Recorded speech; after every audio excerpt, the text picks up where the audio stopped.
Alrighty, folks. Hey, welcome. This is Professor Tsushima, and I'd like to welcome you to our second Spring Psychology Symposium 2021. That's here for Dr. And we will hear from Dr. Aumer in a moment. Just one quick kind of logistics thing for any students who are attending today to get extra credit from a class. If you would be so kind in the chat to indicate, spell out your name, yeah, Johnny Smith or Mary Jones and your full name, because sometimes your screen name might just come up and I'll just see G. So spell your first and last name, comma, then indicate for which class you're here for, like Psych 1000, comma, and then the last name of your professor. Okay, so those three things, your name, first and last name, comma, the class, Psych 1000, comma, and then the name of your professor. Alrighty, and I'm gonna copy and paste all that information and then send it to your professor so that you can get the extra credit. Alrighty, so that takes care of that. And then without further ado, we will have one of our students, I think one of our senior students, junior or senior, and Miss Jennifer Lai will introduce our speaker. And with that, we shall begin. So Miss Lai, if you'd be so kind as to present Dr. Aumer. Thank you so much. Yes. Hi, everyone. Thank you for joining us today. Something about Dr. Aumer is that she is an American social psychologist, and her current research focuses on interpersonal relationships and identity issues concerning both culture and race. Her work has also focused on the psychology of hatred, and formerly an associate professor and chair of psychology at Hawaii Pacific University. She's currently serving as an assistant professor of psychology at University of Hawaii, West Oahu. And Dr. Aumer has been published in social justice research, personality and social psychology bulletin, the proceedings of the American Society for Information Science and Technology, ethnic and racial studies, sexual and relationship therapy, Journal of Relationships Research and Interpersona. Um, and her recent edited book is The Psychology of Extremism is in press, and it will be coming out now, like soon. Like soon. Yeah, very soon. Right now. Right now is not like exact moment now, it's but happening. like second. And with that, thank you. Thank you. Thank you. Thank you, Jennifer, and thank you, Dr. Tsushima. I really appreciate it, and I really am honored to be here to talk to you all. I've actually given this talk a few times. I have updated it since giving a talk at the New Zealand Psychological Association, and I also gave it at the student talkback, I think, the HPU student talkback. But there'll be some updates, and of course, if you have any questions, I'm happy to answer any of those questions if I'm able to. If I'm not, I'll let you know. So aloha, everyone. I'm Katherine Aumer, and today I'm going to discuss some of the background and research on hate, the importance of studying hate, and ways to overcome it. So the Southern Poverty Law Center is a nonprofit organization which tracks hate groups in the US and has shown an increased presence of hate groups. From 2014 to 2019, the presence of hate groups went from about 784 to 940. It was an increase of about 20%. Similarly, hate crimes as investigated by the FBI, the Federal Bureau of Investigation, has been steadily rising ever since 2014. So hate crimes about 30%. And according to the Anti-Defamation League, the ADL, right-wing extremism has accounted for at least 50 deaths in 2018, making it the fourth deadliest year for domestic terrorism. In October, right-wing extremists plotted to kidnap the Michigan governor in an attempt to start a civil war. And as you know, on January 6, 2021, insurgents attacked the US Capitol in the hopes of overturning a presidential election, many of whom were or are members of far-right extremist groups. The increase in hate and extremism by far-right and right-wing groups has been documented also by the Institute for Economics and Peace, the IEP. The IEP has seen a 320% increase in far-right terrorism in Western Europe, North America, and Oceania. Now, when I talk about the term far right specifically refers to a political ideology that is centered on one or more of the following elements. We have strident nationalism, which is usually racial or exclusivist in some fashion. There's fascism, racism, anti-Semitism, anti-immigration, chauvinism, nativism, and xenophobia. And I want to be clear on that definition because there are like far left extremists as well. But the reason why I'm at least focusing a lot on far right extremism is because they're focusing a lot on racism, fascism, anti-Semitism, anti-immigration, xenophobia, which caters to a lot of hate. Okay, Sorry? so when we talk about Oceania, Hawaii is of course included. We had dinner last night. Sorry. For them. It's her birthday next week, so we took them out for dinner. Not last sure if night. there's somebody else. Excuse me, Very I'm sorry, sorry. yeah, there's someone speaking in the background. If you can mute yourself, please. She's Thank you. actually, she says she actually loves being I don't think- pregnant. Hello? Yeah. Hi. Hi, She there's said she someone could do it speaking. again. If you can put yourself on mute, please, or I'm gonna have We can to, find her. okay. Always good to hear that somebody is Hapai. Okay, so well, I think thanks. you can continue. Thanks, Dr. Tsushima. So when we talk about Oceania, Hawaii is of course included. And often the image of Hawaii is a place of love, aloha, and peace. Hawaii is one of the most ethnically or racially diverse states in the country. So there is plenty of opportunity to socialize and meet people from a variety of backgrounds and, of course, experiences. However, it should be noted that white supremacy has been a part of Hawaii's history for some time. And ever since Trump took office, the presence of hate groups has actually increased. For example, there's been some university professors that talk about the issue of discussing race, sexuality, and gender in some of their classes because it's becoming a very contentious issue. Interestingly, there was a former student at UH Manoa who graduated from UH Manoa, and many of you might know him as Nick Ox, who started a chapter of the Proud Boys on Oahu. The Proud Boys is a far-right, neo-fascist, male-only organization. Although they are often affiliated with white supremacy, and many of their members are responsible for organizing events and rallies, like some of you might know of the Unite the Right in Charlottesville, and it becomes very violent. Still, though, many of their members claim to be very anti-racist, so that they're not racist. Now, Nick Ox has repeatedly said that his chapter accepts anyone, that he is married to a Black woman, that he has a multiracial child, and therefore, can't be racist. Interestingly, he has also gotten involved in politics in Hawaii. So he ran for the State House District 22. He did lose to that. And many of you may also know that he was arrested on January 7th at the Honolulu airport, was charged with unlawful entry and attempts to stop, delay, and hinder results of the 2020 presidential election. So he was part of that Capitol attack. Now, hate crimes in Hawaii have remained relatively low. So we only had about 34 incidents in the past 17 years. However, the increased presence of those associated with the far right in Hawaii is still a bit disturbing, especially given that far right extremist violence is increasing.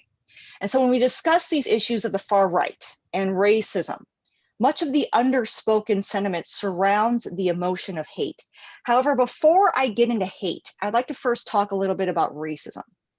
Racism is a relatively recent concept that has come out of European imperialism and is the belief that people's behavioral qualities, values, and potential are determined by their physical characteristics. So specifically, those physical characteristics that are associated with their racial group or identity. So often the association that one racial group is superior to another racial group is an essential part of racism. Racism has a very apparent role in, for example, racial segregation, right? Also Japanese internment camps, especially in the United States, the South Africa apartheid and mass murder, like the Holocaust, Armenian genocide, the genocide of the Serbs. So all of those things have come into play when it comes to racism. However, hate has also been implicated in all of these atrocities. Now, hate is considerably older, though, than racism. Interestingly, much of the racism that we see today is not as overt. So even though after Trump's election, most would agree that overt racism has increased, the racism we see today is still more covert. So as the psychologist John DeVideo would say, it's like aversive racism, where there's a sort of explicit declaration that everyone is equal and the world is fair, but implicitly there's still this bias against another race or against a person of a certain race. So that's what aversive racism is. And it's very similar to what Nick Ox is saying, who was part of the Proud Boys here in Hawaii. Now, unlike racism, which is a much more recent concept, hate is significantly older. One can find hate in the Bible.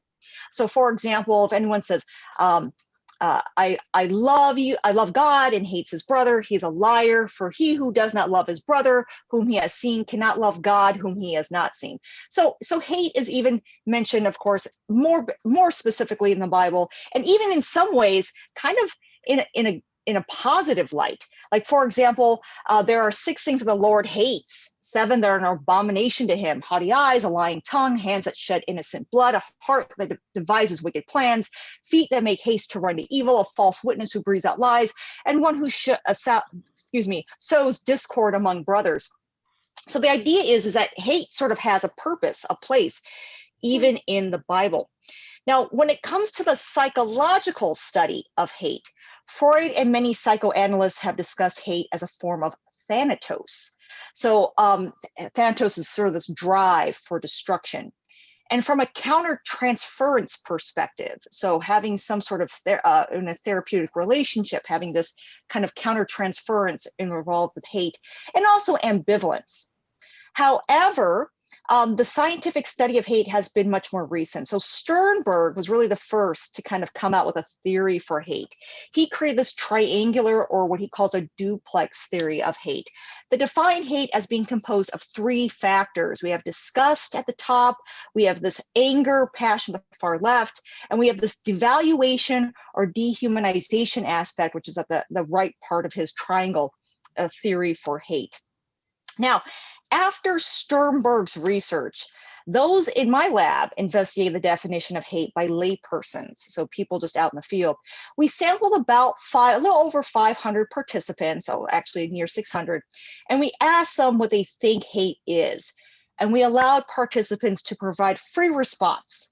And then we did a thematic analysis and found that there was some support for Sternberg's model, as well as the dictionary definition for hate. So most people think of hate as a form of extreme dislike, like really just not liking the person. Also, though, there is this element of wishing the target would just leave or suffer, and in some cases die. And then, of course, in line with Sternberg's theory, we also found evidence of disgust and anger as part of the definition for hate. Now, in terms of further information in regards to defining hate, we definitely see that in more current research, we see hate as a negative emotion. Absolutely, it's definitely this negative emotion. But we also see that it's elicited by a threat of someone or something that is seen as also inherently evil or inhuman, somebody who is just at the epitome of evil. And the goal of hate really is to, what I'd like to say, or as Ira Roseman would like to say, another psychologist, is to incapacitate that threat. So to nullify that threat, or to, in some cases, destroy that threat. Now, these key factors help delineate hate from other emotions. However, as you know, emotions do not work in isolation. And in combination with other motivations and emotions like disgust, anger, and dehumanization, can help better predict some of the outcomes of hate. For example, seeing the target as evil and inhuman can often lead to dehumanizing, right, the target of hate. So if we see them in a certain way, right, would that lead to possibly hating the person more? So in Noor Khatili's work, which by the way, it's his birthday, Noor Khatili, he's a psychologist, he helped identify a good way to measure dehumanization. In his measure, he has people rank different social groups as to the degree to how evolved or how human those members from each group is. His work is a good measure of blatant dehumanization. So you can see there on the screen, we have like the really like small kind of chimpanzee all the way to like the grown-up, like, you know, Homo sapien. And we have like Americans, Arabs, Canadians, Chinese, Europeans, and Muslims. And those are just certain social groups. Now you can then move the slider to see like how evolved you see each of those groups to be. So it's a very good measure of blatant dehumanization. Now, that being said, there are other forms of dehumanization. For example, there's like subtle dehumanization that often like a surgeon might do, especially when they're performing surgery. Oftentimes it's not good as a surgeon to go in and be thinking about all the things that makes that person human, because, you know, it'd be very difficult to cut into them or to do a surgery. Or, for example, dehumanizing women. That's a little different than blatant dehumanization. Blatant dehumanization is denying uniquely human qualities, making them more animalistic, and is often positively correlated with things like SDO or social dominance orientation and right-wing authoritarianism, aversive racism, and also violence in general. Now, we found some similar findings in our lab when it comes to devaluation as measured by Sternberg's duplex theory of hate scale. So in that study, we had people named an individual that they hated and whether or not they would want them dead or have terrible things happen to them. And people who had higher scores of devaluation in general were much more likely to also want that person out of their lives and to hurt in some way. So those things are related here. Now, hate, racism, and dehumanization seem to overlap considerably as concepts. One could argue that one could be racist and not hateful or dehumanize, and not be, or one could also dehumanize and not be racist. However, one of the benefits of studying these concepts separately is to see how they are in many ways related. Hate seems to be this overarching concept where racism and dehumanization are part or subcomponents of hate itself. So importantly though, the studying of hate comes from its ability to predict the likelihood of segregation, mass murder, and also genocide. Because if we know these psychological factors are present, then we can help instigate change. We can possibly forewarn policymakers. I know Biden just recently introduced, especially in February, new measures to define what actually is a hate crime, especially with the anti-Asian and Pacific Islander hate crimes that have been increasing lately. And because he's been able to institute these things, because of the indications of hate, he can possibly help identify these crimes better and also prosecute more efficiently. Yeah.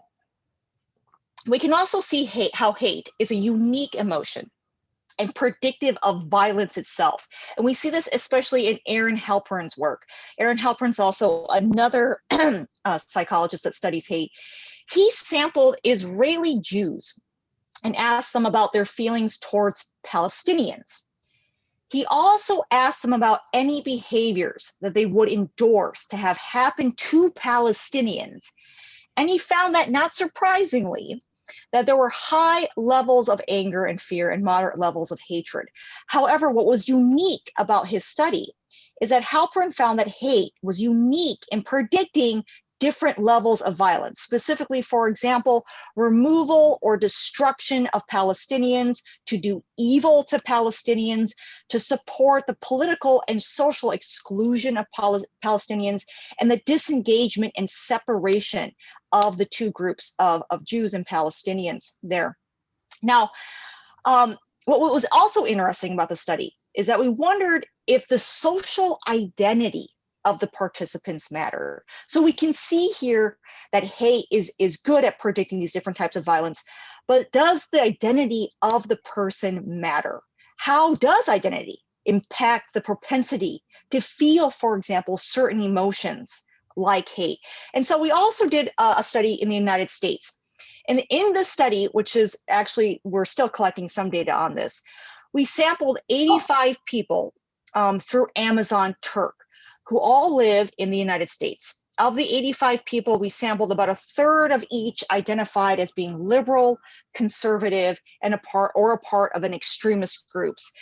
In the sample, all of our extremist group members identified as either far right, white supremacist extremist groups, so like the KKK, the Aryan Brotherhood, and neo-Nazis.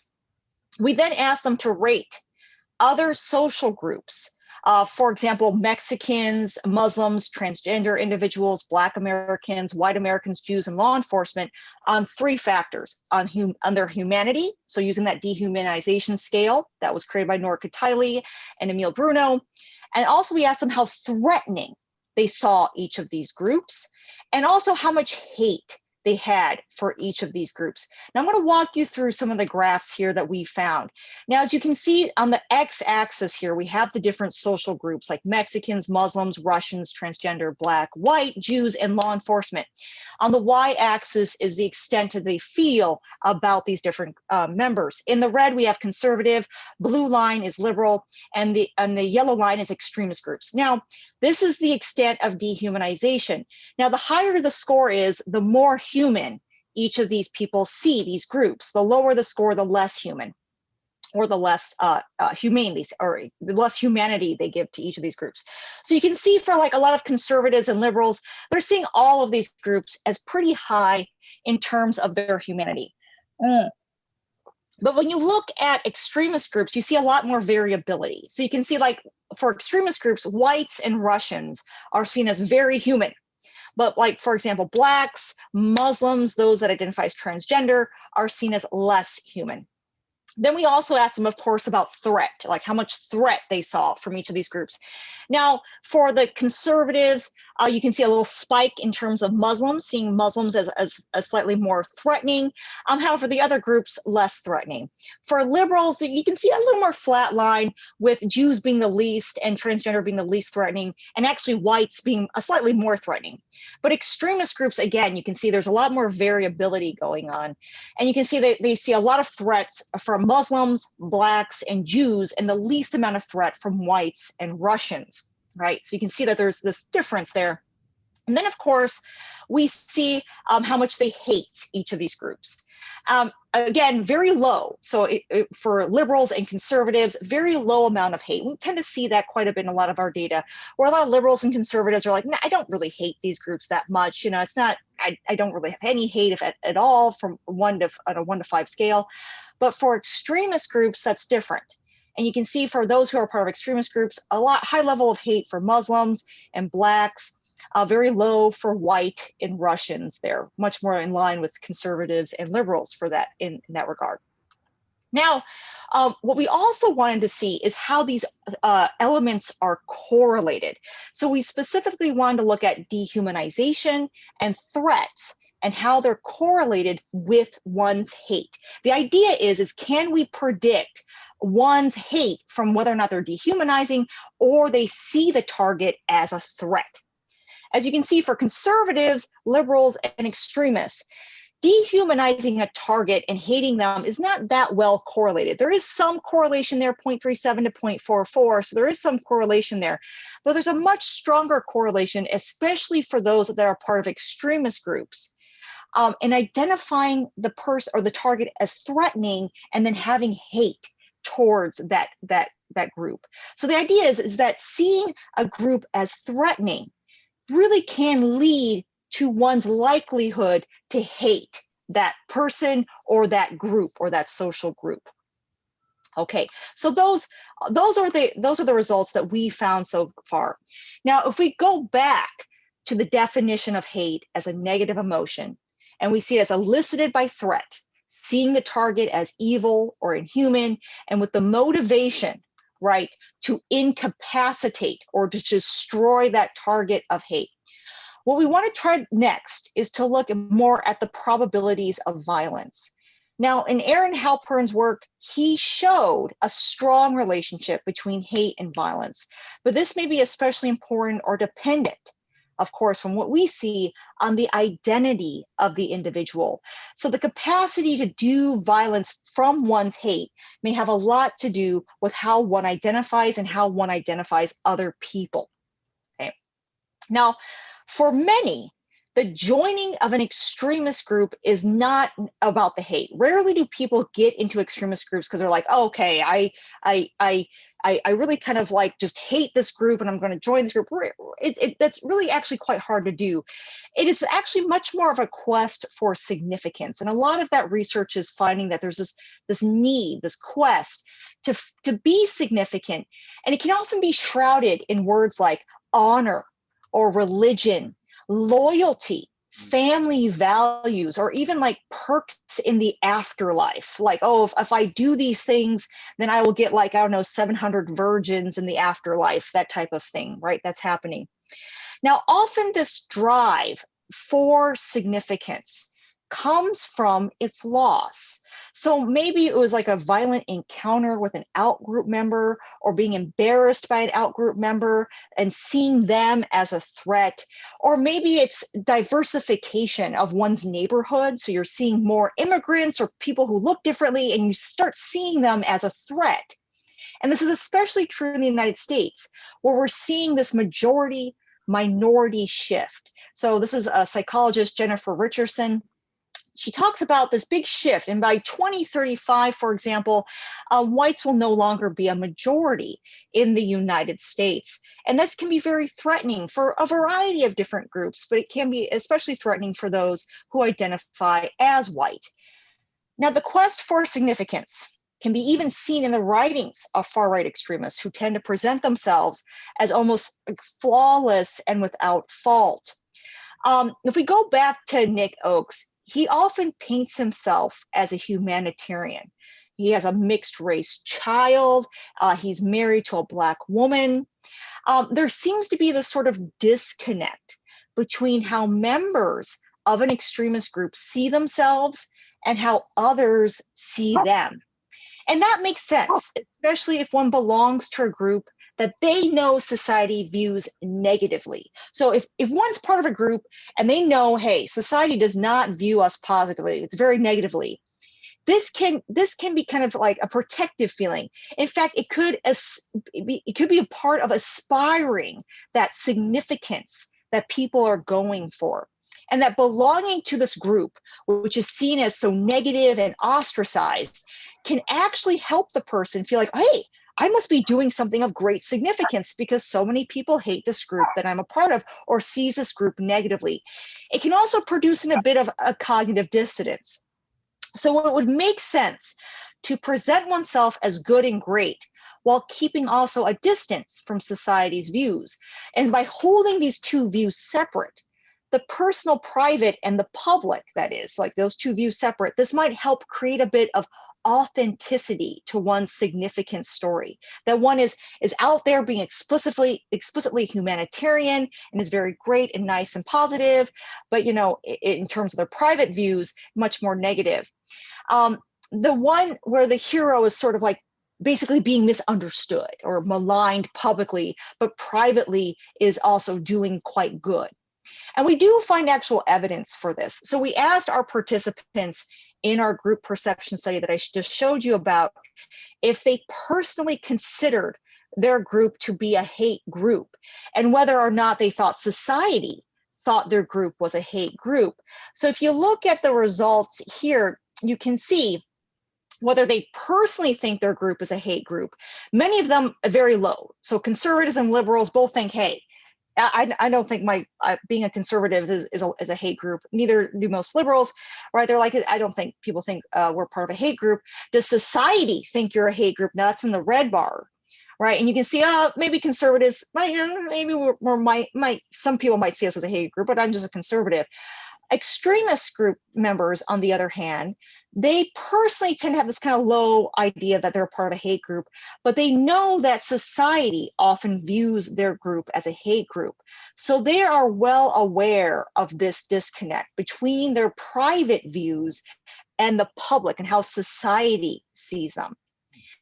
Okay, so I started this discussion much about the violence of hate, and clearly, you know, there's some issues regarding hate, violence, and being part of an extremist group. And first, I want to make it clear that much of the psychological research on de-radicalization, getting people out of their hate groups, away from extremism, indicates that there's no one size fits all. So if one has a roommate or member in their family who might be part of an extremist group, it's de-radicalization is a very difficult process. It's not going to be something that just happens overnight. It can take a lot of time. Just like radicalization, de-radicalization strategies needs to consider individual motivations, one's culture, and circumstances when one attempts to de-radicalize an individual and getting them away from being a part of extremist group. Now, what Sale and Bissau have found in their research when it comes to overcoming extremism, it's often to emphasize programs that reaffirm a positive social and personal identity. Again, sort of emphasizing the importance of one's identity in terms of helping the person de-radicalize and showing them that there can be positive aspects to that. Also, not associating violent groups with negative characteristics. A lot of times people like to go and try to say that look, these violent groups are terrible, they're horrible, they're bad people. If anything, what Connor Sale has shown is that this actually tends to reaffirm for a lot of people who are part of extremist groups that they're right, that they're being persecuted and prosecuted. And so what they're doing is like, hey, we're not liked. That must mean we're doing something right. So really kind of, I would say making fun or teasing them in a negative way actually can reaffirm for a lot of these people their belonging to an extremist group. If anything, what they have found is that messages which show the foolishness or ludicrousness of radical groups is actually better at being preventative. So if you can show that, hey, these groups are not very effective and they're kind of being silly and ridiculous and in some ways harmless, can actually prevent a lot of people from joining these groups that are attempting to be significant. So if their goal is to be significant, they might not want to join this group if they see them as being silly and ineffective. Also, removing the violence from the identity. So showing people that, hey, if you want, having these views is one thing, but being violent, that's very different. That's crossing a line. And having that line be very firm that, hey, violence is not acceptable is important in our society.